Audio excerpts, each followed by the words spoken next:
Welcome to the NoJetStress Podcast, where we explore traveller wellbeing solutions for business and frequent flyers seeking to conquer jet lag and live healthier lives.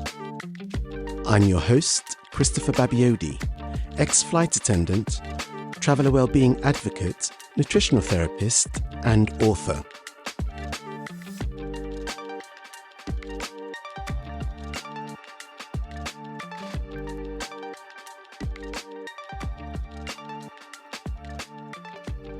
Welcome to the NoJetStress Podcast. I'm very pleased to have Dr. David Garley of the Better Sleep Clinic in Bristol, who has a specific type of expertise that informs the conversation we're about to have today about sleep and high performance. Dr. Garley has worked with Médecins Sans Frontières, as well as high performers in various fields through the Better Sleep Clinic in Bristol. And indeed, I understand that you've also worked with the Wellcome Trust. Would that be correct? Yes, I did. Yeah. So during the first wave of the pandemic, I was in Malawi. I've been to the Wellcome Trust at Euston, and I know the kind of work they do. The reason why this is particularly relevant is because there's a lot of logistics involved. And as we're having this conversation, centers around performance and the ability to perform well while being here, there, and everywhere around the globe. It's quite important to be able to highlight that as someone who's not just talking about the science, which is really important to understand, but also to have an understanding of this someone who has the lived experience, which I think is really valuable because theory doesn't always translate to what happens out on the road, which is one of the things that I've always pointed out in the kind of discussions and the context with which I view high performance on the road. Can I ask you just to introduce yourself to our audience, maybe in a bit more depth than I have, and then we can get straight into our conversation today? Of course. And Christopher, thanks for having me on. It's great to be on a podcast with someone who's as passionate about this subject. I'm David. I'm a GP. I'm also director of the Better Sleep Clinic.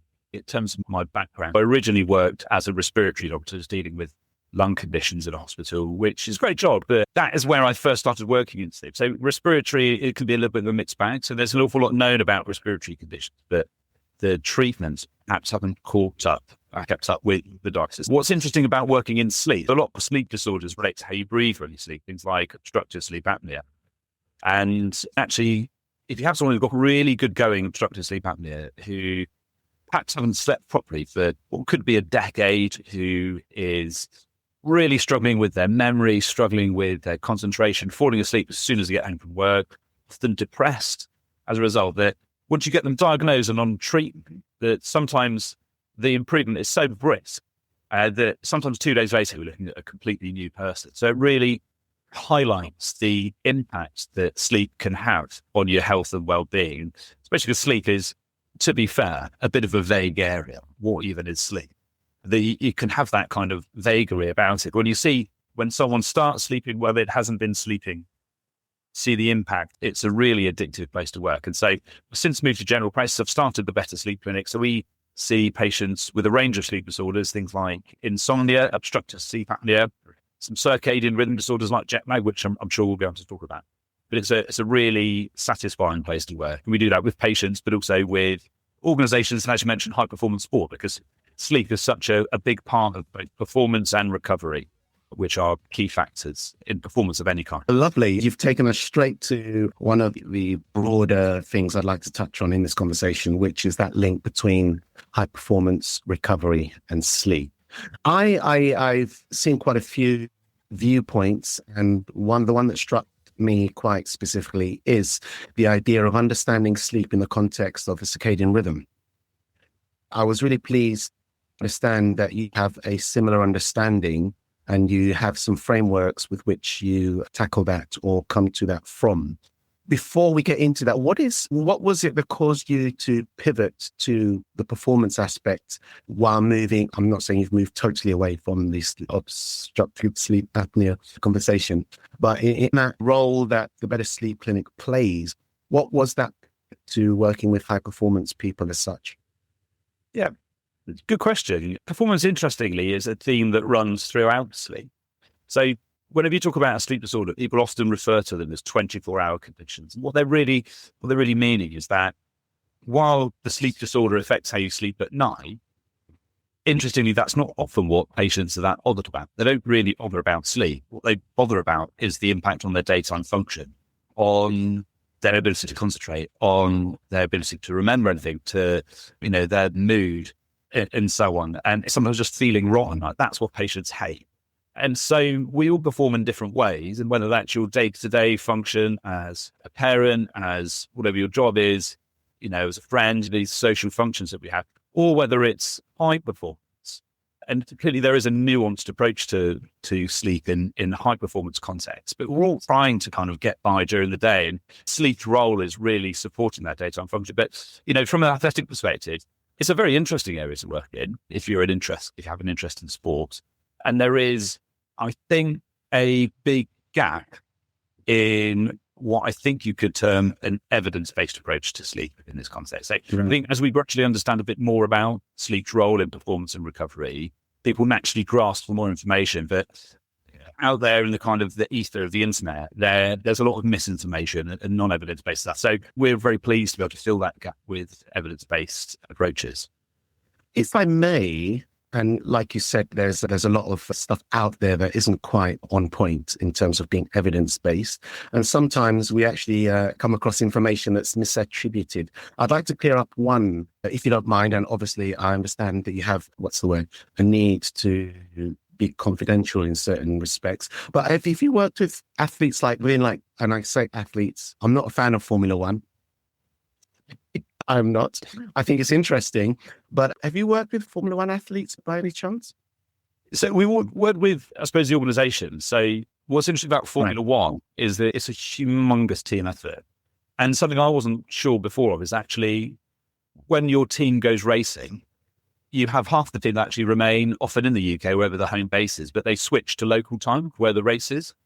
And local time isn't necessarily where you would want to race in terms of, we'll talk about circadian rhythms, obviously, but it's not necessarily like daytime hours because it usually has to match international destination time.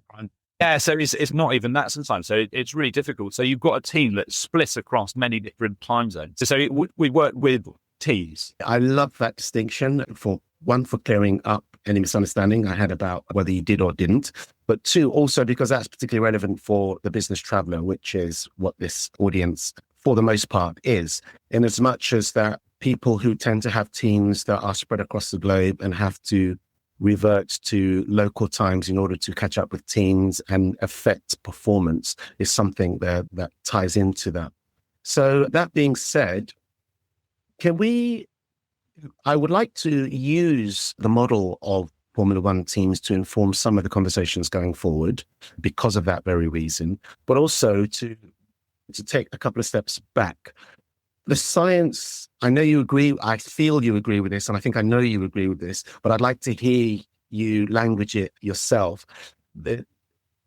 My understanding is that circadian science trumps sleep science. And I don't mean that disrespectfully. I just mean that, to my mind, sleep sits within circadian science, and it's relevant to have that context when you're looking at actually making shifts that are very useful to business travelers and high performance athletes or anyone who's looking to perform on the road. So that's my contention. You are free to rebut or agree with that. And I'd like to hear what you think.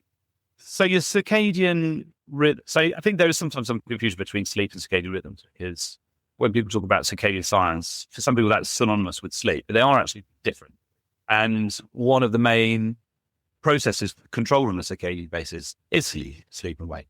And really that's been evolved because as a species we're so reliant on light to carry out what we do that we're not a species that can hear well. We're not like, a bat that can navigate by sound. We can't snip our way through forests. We need to be able to see, to be able to do things. So we've evolved to be active during daylight hours and sleep at night. But because there's such a broad difference in our activities when we're asleep and when we're awake, that our biochemistry reflects that, and that we don't need all of our physiology to be running full tilt when we're asleep. And right. So there's a host of biochemical processes that are all orchestrated on the circadian basis. And so sleep does sit within. But I think, they're both sleep and circadian stuff. They're both quite broad science areas. And I think when you start researching an area, you tend to generate more questions than you do answers initially. And so you actually start to realize how little, and I think let's say both fall into that trap, actually. So sleep is very difficult to research because when the person you're studying, when they're asleep, they're unconscious, so you can't study them directly. So it's hamstrung from that point of view. But I think the ways that we've had to measure and understand the circadian rhythm as well, I think are quite new. And I think we're getting to grips with that. So when you compare sleep and circadian science to other areas of health and medicine and so on, that they are a bit further back, and there's good reasons for that. Right. But they really do complement each other. So I think it's difficult to understand certainly sleep without also understanding a bit of that circadian mechanism. Yeah, and that would be the takeaway that I would offer people who are still listening, in that they're both relevant, and understanding that they go hand in hand for the best kind of result one could hope to have, whether you're a Formula One driver or a high-performing professional on the road. To try and ground this in an example, for instance, with the types of people that you work with at that edge, at that high-performance level, one of the things that I've come across is that people tend to think that the weekend catch-up on sleep is a good idea, whereas in actuality, it can tend to have a negative spin on it if overused or used at all, some might argue. What do you see, and can you relate to the idea of people thinking that they can catch up sleep? I know we use the term sleep debt quite a bit, but paying it back is not as easy as just going to the bank and withdrawing sleep, as so to speak, in order to get back on an even keel.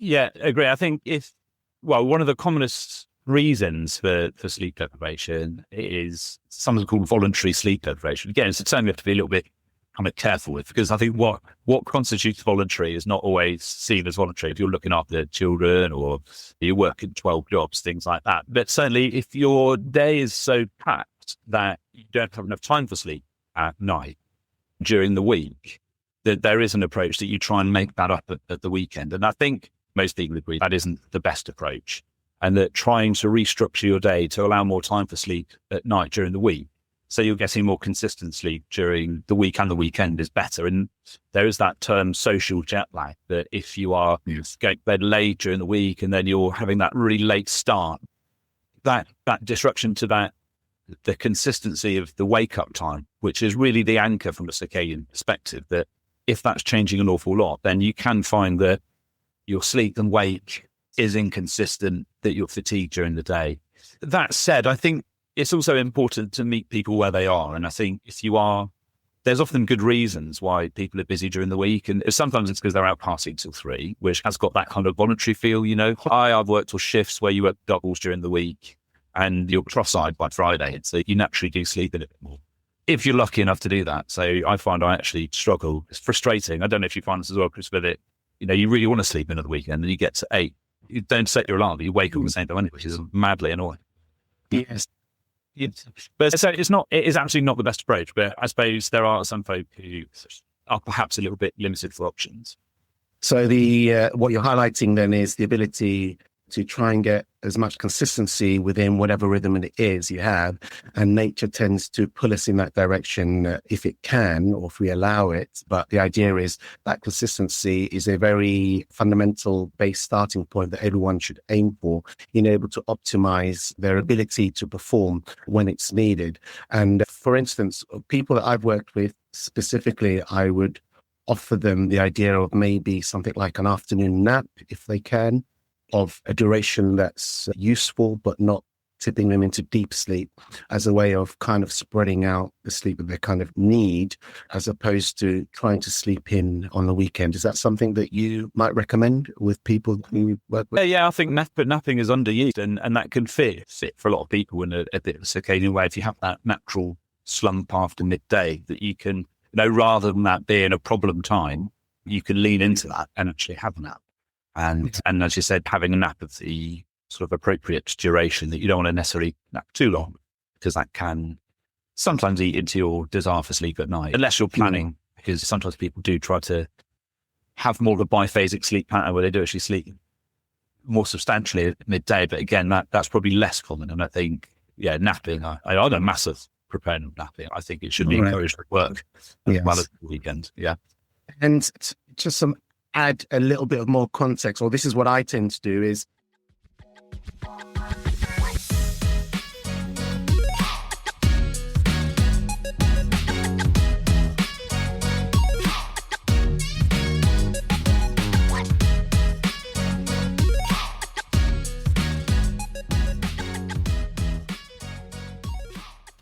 I know we are very flexible and we can tolerate quite a lot of punishment, maybe not such a good choice of word.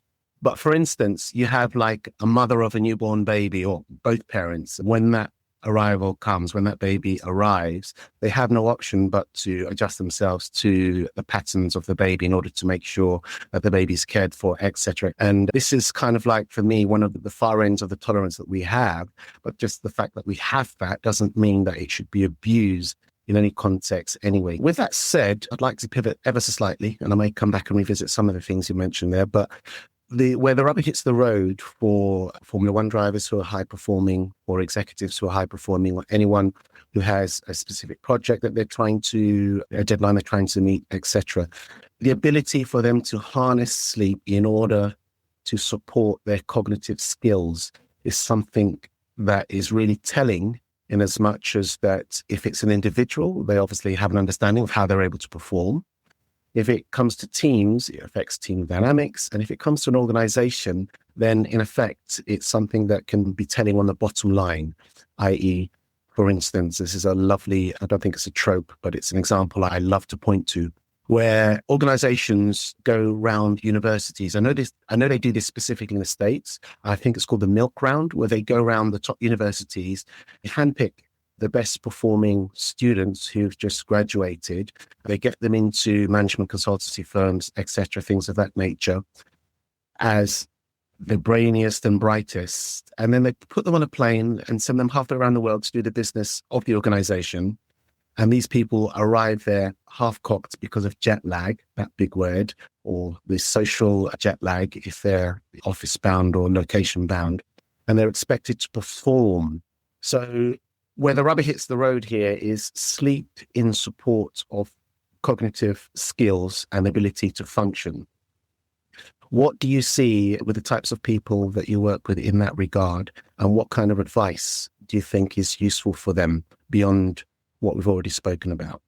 Yeah, again, really good question. And I think there's a lot of parallels between how we would approach sleep from the high performance context as we would for people who are business travelers who need to perform. So we break performance into three. So you say there's physical performance, cognitive performance, and emotional performance. And actually all three areas are affected by sleep, but it is primarily cognitive and emotional. And often our approach is actually to encourage, so to accept that your sleep will be disrupted is probably the first one. And when you anticipate a problem, it often has less of an impact. But also to trust in your ability to perform. So what's often quite useful is to have some examples of your sleep, times when you've slept badly, but still done a good job. Because what we often find is the concern and the worry and the anxiety about not performing well that often causes more of the disruption to your sleep. You can understand it if someone, as you say, has been headhunted through a milk brand and has been posted around the world. And they're already going to be worried about how they can perform. And that often disrupts sleep a bit more. So I guess that's one side of it. But there are ways that you can improve your sleep. And I think we're not necessarily got expectations of perfection. We're not trying to get perfect sleep. If you can get your sleep a little bit better, then that can help. And I know that you've got some excellent approaches on how that can be achieved in a practical way. I think what came to mind there is, I believe it's the Sleep Foundation's suggestion when it looked at the global deficit of sleep, which is bigger than, I think, the GDP of the world, major world economies at least, whereby their recommendation is actually something simple. I think I would call it being, they are asking people to get 1 extra hour of sleep consistently to help do that. I don't know if you would agree with that, or if you think that's a useful metric or useful way to actually help improve sleep on an ongoing basis for these types of people. I think it's an unusual, I suppose at a population level, it's tricky to interpret. It assumes everyone's sleeping not enough, whereas it's probably more that some people are sleeping, some people are probably sleeping the right amount. I think behind all of these, there is education, really. And that, if you look at health and well-being at a really basic level, you've got basically exercise, nutrition, and sleep. And so exercise and nutrition, I think, have got a lot more content out there. People understand it a bit better, whereas sleep is behind that. So I don't think people are naturally that clear on how to approach sleep. I think sleep isn't a concrete concept like eating and exercise. Like, what is sleep? So I think naturally people are hesitant about how to approach it. So there's always a big need for people to understand more about their sleep, how sleep adequacy or inadequacy impacts their ability to function, the mechanics of how it's controlled. And I think when you know more about where you are with that, then you can make more informed choices on what needs to change. And change is possible. Because I think because we can't directly control sleep, that sleep, interestingly, is outside of our voluntary control, people often feel that you can't really do much about it. They're very fatalistic about the fact they don't sleep well. But actually, if you look at how sleep's controlled, you do have a lot of indirect influence here. And I think once people start to understand that they can change their sleep, it doesn't have to be this way, then people start to feel a bit more positive, motivated, and proactive about it. But I'd say is that it's crucial. Okay. So redefining what sleep is, I think, was it Wall Street? I'm showing my age now, where Michael Douglas says sleep is for wimps type of thing on the beach. I think that was a scene that came from there. And understanding it, that it is a primary recovery tool for cognition, for physiology, being able to function, and understanding in that context adds to its value. A lot of approaches that have come to the fore look at sleep as being that thing that if you pretty much work on that, you have a foundation with which to build everything else you would like to achieve, whether it's physically, emotionally, or mentally. And again, this ties into the idea of if you're going to perform well, you want the physiology in place, you want to be emotionally stable in order to produce the cognitive skills that you actually do. I would say so. If you're not sleeping, you're going to struggle to do much else. And this idea mentioned earlier about exercise, nutrition, and sleep is sort of 3 pillars of health. Then one way, what's saying is that neither of these is more important. They're all about being there, present in equal amounts. But then you can't also deny that you can survive longer without food than you can without sleep. So you do need sleep probably first in that sense. It's funny to hear you say that, in as much as there are other people who will argue for another of those elements, which is great. I mean, if you're a surgeon, you're going to want to cut someone if you need to just give them whatever. So yes, I totally understand. Everyone loves their specialty. I'm always keen not to be that guy, but you're all right. And sleep's quite, it's up there, isn't it? Indeed. Okay. Staying on the conversation that relates to cognitive ability, I've heard of this framework termed the ideal arousal state, and the way it links to cognitive ability as well as, and then subsequently to sleep, is that if you have sleep, if you have the right amount of sleep for you, then potentially you have the ability to approach whatever challenge it is, i.e. in the context of performance or business travel, in the ideal arousal state in order to perform at the best that you can for that instance. I think you have information and tools that kind of like talks about that. Can you expound on what it looks like for you so that people can get an idea of what I'm talking about? So there's different kind of arousal, I suppose. So arousal in sleep is often referred to as something that's drawing you out of sleep, either completely awake or to lighter stages of sleep. But then there is also that kind of high-level arousal that you get in insomnia, when people often refer to themselves as tired but wired. That if you're not sleeping enough, that you're kind of pumped, but also absolutely shattered. So there's this unusual kind of state of paradox you can find yourself in. But then there's also, I suppose that would tie in with this idea about, sometimes it's called psychomotor vigilance. So you're Sorry, what does that mean? Psychomotor vigilance. So it's often used for, so one of the big issues with sleep is the road, that when people don't sleep well, they have more car crashes. So 1 in 5 car crashes is related to poor sleep, which is a stonking statistic. And so the way that they assess the impact of sleep and other factors on your ability to drive is through this thing called psychomotor vigilance testing. So it's really about being cognitively aware. And there's something not just for driving, that's also just for existing, and particularly in a work setting. That anything that impacts your psychomotor vigilance for driving will do it for sleep. And there's a really interesting comparison between the degree of impairment you get from alcohol and with sleep. So if you don't sleep for 24 hours, that's equivalent to a blood alcohol concentration of I forget the units, 0.12. Anyway, it's over the limit. Many of us wouldn't drive over the limit, but I think a lot of us would probably drive, I think, 24 hours. And if you do shift work, that's very easy to pinch off 24 hours without sleep. And so getting the right amount of sleep gives you the right amount of psychomotor vigilance for driving, for work, for life in general. And then that impacts your ideal arousal state and ability to function in that context as well. I don't know if you have a fully fledged sleep clinic where you have the electrodes and all that type of stuff where you get hooked up to in Bristol, but I'm leading the conversation to what your advice would be and how you feel about the use of wearable tech to help this audience make the most of data and their ability to see patterns within their own lifestyle and the ability to get better sleep as such. It's such a topical question. Wearable tech is expanding at a rate of knots. And there's been some really great things from this. I think it encourages people to pay attention to their health in general. And from a sleep perspective, if you look at your app, or whatever, Garmin or Fitbit or whatever, and you see metrics on sleep, it implies that sleep's important. And it pushes sleep up the agenda. So I think that's one of the issues that sleep's had over the years, is that people haven't perhaps prioritized it. So seeing these sleep metrics, they go, sleep's obviously important, is a good thing. And more, I guess, done well, it should encourage a healthy curiosity with your sleep. And that if you can see some patterns with your sleep, perhaps if you have an alcoholic drink late at night and you find that your sleep is slightly more disrupted, or, if you exercise late and you see that it took you slightly long before sleep, these things are kind of helpful. There is a bit of a challenge, and I say that that's on two fronts. One is accuracy. So the sleep metrics, the sleep wearable checks, they're not quite as accurate as they claim to be. There's some things they can do well. So one is total sleep time.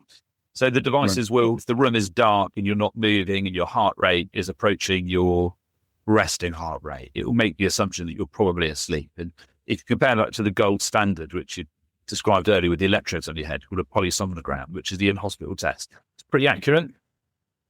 But where it falls down is on sleep staging. So where it suggests, how much non-REM, how much REM, and that kind of plotting out your sleep architecture. The most accurate with that is probably approach about 50% when you compare it to a PSG, which is way off what you need. And then the other thing that often gets produced is this idea of the sleep score, which uses something called black box algorithm, where they don't tell you what the maths is they do on it or what the inputs are, but they will produce this number, which means it is absolutely arbitrary. Right. So there is that problem. And the other one is that with all these numbers that come out, it can encourage a slightly too meticulous approach to sleep. And if you think too much about sleep, you tend to not sleep very well. Most people familiar with this. You try hard to sleep, it ain't going to happen. And that is a thing. And we get many patients who say, worried that I'm not getting the right percentage of REM. And you think, how are you measuring? Which is just not quite right enough. But so it can do a lot of good. But I think this, again, coming back to that education component, is that sleep is fundamentally different to exercise or nutrition. In exercise, it's good to measure your step count. From a nutritional perspective, calorie counting can help if you're managing a particular type of diet. But sleep, if you overthink it, it plays up. And there's nothing really like sleep. That's why sleep is so fascinating.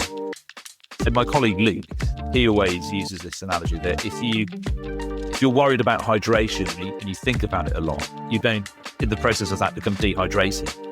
But with sleep, if you think about sleep too much and you start trying hard with sleep effort, then actually your sleep goes out the window. So it's a really interesting area to work. But no, wearable tech's got a lot to offer, but it's just about using it the right way. Join us in part 2, where I ask Dr. Garley if he personally uses a wearable and where he offers advice to human resource departments looking to influence workplace culture around health, well-being, productivity, and more. Until the next time, wherever you go, farewell.